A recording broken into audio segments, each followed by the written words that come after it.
V Ljubljani v prostorih zdravstvenega zavarovanja je potekal prvi zbor Zbora za vrednote.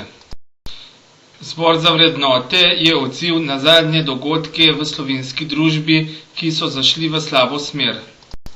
Med množico, ki je dvorano napolnila do zadnjega kotička, so bili tudi številni Kamničani.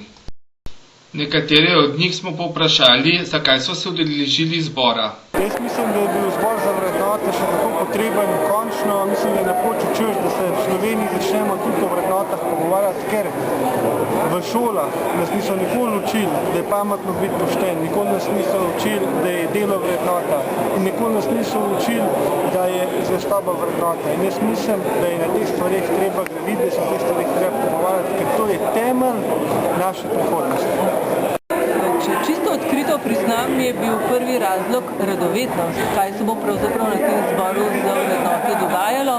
In moram priznati, da je bila moja radovednost potešena. Vse iztočnice, vseh predavateljev, vseh, bom tudi rekla, aktivistov, vsak po svoje so predstavili svoj pogled.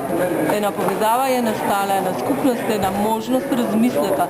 In sedaj sem postavljena v to, da ker sem na to slišala, premislim, naredim refleksijo, tako kot je rekel gospod dr. Pirnat, vsak sam pri sebi, nadaljujemo in tako kot je rekel Lojze Peterle, to ni samo dogodek, to je proces in se veselim tega, da se je nek nov premik v Sloveniji zgodil.